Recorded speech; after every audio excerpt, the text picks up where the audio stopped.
दोस्तों, मैं उस रात को कभी नहीं भूल सकता। उस खौफनाक रात में जो मैंने महसूस किया और जो मैंने स्वयं की आंखों से देखा, उसके बाद शायद ही कोई जिंदा बचता। लेकिन मेरे परम शक्ति के आशीर्वाद की वजह से मैं बच गया। अगर मैं उस दिन को अपना दूसरा जन्म भी कहूँ तो कुछ गलत नहीं होगा। यह बात है शिमला की, जहाँ मैं अक्सर घूमने जाया करता था और इस बार भी मैं वहीं जा रहा था। अपनी कार में बैठे बैठे मैं वहाँ के सुहावने मौसम और हसीन वादियों के सपने देख रहा था। रास्ता काफ़ी लंबा था तो मैं बस अपनी कार चलाता जा रहा था। अल्मोड़ा आते ही तेज बारिश होना शुरू हो गई। मैंने अपनी कार की स्पीड कम कर ली, क्योंकि बारिश में उस रास्ते तेज कार चलाना यानी अपनी मौत को दावत देना था। अब मेरी कार 60 किलोमीटर की स्पीड से चल रही थी। बारिश तेज होने के कारण सामने का रास्ता कुछ ठीक से दिखाई नहीं पड़ रहा था। कुछ दूर चलने के बाद जब बारिश नहीं रुकी तो मैंने निर्णय किया कि क्यों ना मैं अपनी कार यहीं रोककर बारिश के रुकने का इंतजार करूं। मैंने अपनी कार साइड में रोकी और उसमें ही आराम करने लगा। बारिश का मौसम होने के कारण मुझे नींद आ गई और मैं वहीं पर ही सो गया। अचानक एक आवाज़ से मेरी आंख खुली। मैंने देखा कि विंडो पर एक औरत अपने बच्चे के साथ खड़ी है और एक टक मुझे ही देख रही है। उस औरत ने सफ़ेद रंग की साड़ी पहन रखी थी। आंखों के नीचे काले घेरे पड़ चुके थे। हाथ में एक कटोरा लिए वो मुझे ही देखे जा रही थी। मैं यह देख हैरान था कि उस तेज बारिश में वो और उसका बच्चा भीग रहे हैं। मुझे लगा कि शायद इनको भूख लगी है। मैंने अपने वॉलेट से कुछ पैसे निकाले और उस कटोरे में डाल दिए। वो औरत वहाँ से बिना कुछ कहे चली गई। मैं अपनी कार से नीचे उतरा और उस औरत का पीछा करने लगा। मैंने देखा कि उसने एक दुकान से कुछ खाने के लिए लिया और एक कोने में जाकर खाने लगी। मुझे वो थोड़ा अजीब लगा। मैं उस औरत के पास गया और बोला, तुम्हारा कोई घर नहीं है क्या? और ये तुम अपने बच्चे के साथ इतनी बारिश में यहाँ क्या कर रही हो? क्यों भीग रही हो? औरत ने मेरी तरफ एक अजीब सी निगाह से देखते हुए कहा, नहीं, मेरा कोई घर नहीं है। मैं यहीं सड़क के किनारे रहती हूँ। मैंने उससे कहा कि अच्छा ठीक है, कोई बात नहीं।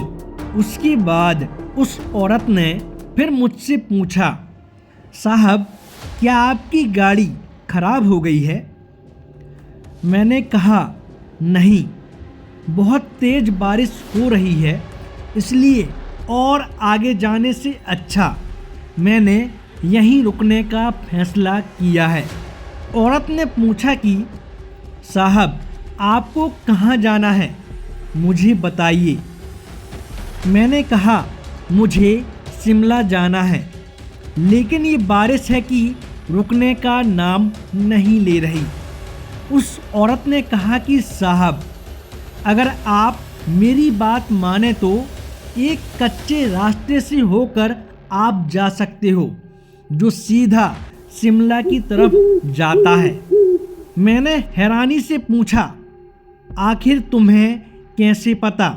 औरत ने कहा कि मैं यहाँ कई सालों से रह रही हूँ। यह मेरा इलाका है, इसलिए मुझे यहाँ के सारे रास्ते पता है। आप मेरी बात मानिए, उसी कच्चे रास्ते से चले जाइए। और इतना कहकर वह औरत वहाँ से चली गई। मैंने उस पर भरोसा कर लिया, ये सोचकर कि शायद इसे यहाँ के रास्ते पता है और भला ये गरीब औरत क्यों झूठ बोलेगी। मैं अपनी कार में बैठा और कच्चे रास्ते की तरफ चलने लगा। मैंने ये रास्ता पहली बार देखा था, क्योंकि जब भी मैं यहाँ आया पक्की सड़क से ही होकर जाना होता था। मैं धीरे धीरे आगे बढ़ने लगा। आगे चलकर रास्ते के बीचों बीच आकर मेरी कार अचानक रुक गई। उस सुनसान रास्ते में मेरे अलावा और कोई दिख नहीं रहा था और ऊपर से मेरी गाड़ी भी खराब हो गई। मैं सोच में पड़ गया कि कहीं मैं गलत रास्ते तो नहीं आ गया। ये सभी बातें मैं सोच ही रहा था कि तभी मैंने देखा कि अंधेरे में दूर एक साया खड़ा है। मुझे लगा चलो अच्छा है, मेरे अलावा भी यहाँ कोई और है। और वो साया धीरे धीरे मेरी तरफ आने लगा। मैं खुश हुआ कि चलो मैं यहाँ पर अकेला नहीं हूँ। लेकिन जब मैंने उसे देखा तो मेरे पसीने छूट गए। मैंने देखा ये तो वही औरत है जिसने मुझे ये रास्ता बताया था, लेकिन वो मुझसे पहले यहाँ कैसे पहुँच सकती है। मैं उसे सामने देखकर बहुत डर गया। वो औरत मेरे बहुत करीब आ चुकी थी और एक अजीब सी निगाहों से मुझे देखते हुए बोली, साहब क्या हुआ, कहीं आपकी गाड़ी खराब तो नहीं हो गई? मैंने कहा नहीं नहीं, ऐसा कुछ नहीं है, लेकिन ये बताओ तुम यहाँ मुझसे पहले कैसे आ गई? कोई और भी शॉर्टकट है क्या? उस औरत ने हंसते हुए कहा, मैंने कहा था ना साहब, मैं यहीं रहती हूँ और मुझे यहाँ के सारे रास्ते पता हैं। मैं कहीं भी आ जा सकती हूँ। इतना बोलते ही वो औरत गायब हो गई। अब तो मेरे हाथ पैर कांपने लग गए और मेरे सोचने समझने की शक्ति काम करना बंद कर दी। मैंने जल्दी से अपनी कार ठीक करने की कोशिश की और उसमें बैठ गया। भगवान को याद कर मैंने कार स्टार्ट की और गाड़ी चालू होकर चलने भी लगी।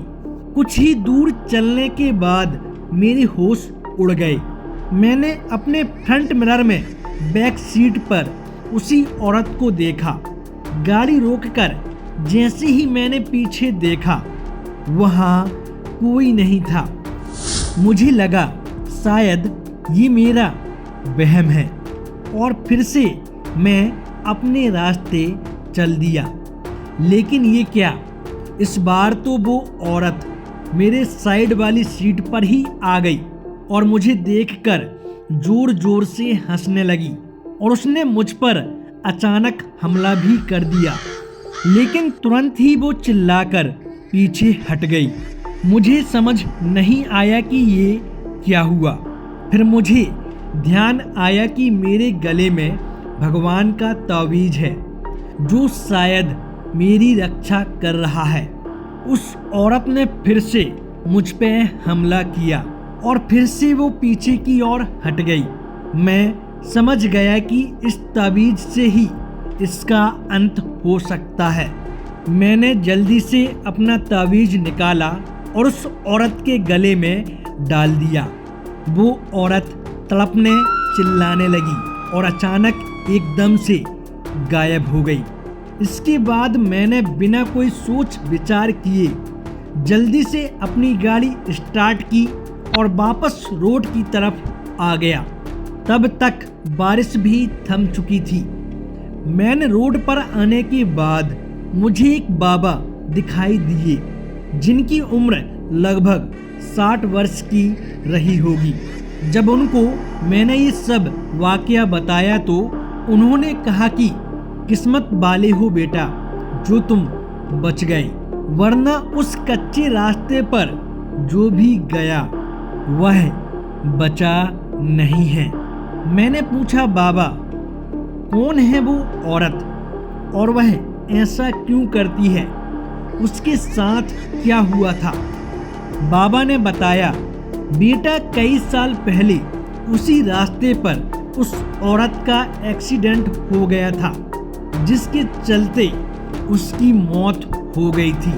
तभी से वो हर गाड़ी वाले को मार देती है। तुम्हारा नसीब अच्छा था जो तुम बच गए। बाबा इतना सब कहकर वहां से चले गए। अब मेरी शिमला जाने की हिम्मत नहीं थी, इसीलिए मैं वापस अपने घर की ओर निकल गया। घर आकर मैंने सब कुछ अपने घर वालों को बताया। सभी ने ये वाकया सुनकर भगवान का शुक्रिया अदा किया। लेकिन अच्छी बात ये थी कि उस घटना के बाद से कभी भी उस रास्ते पर किसी और को वो औरत नहीं दिखाई दी।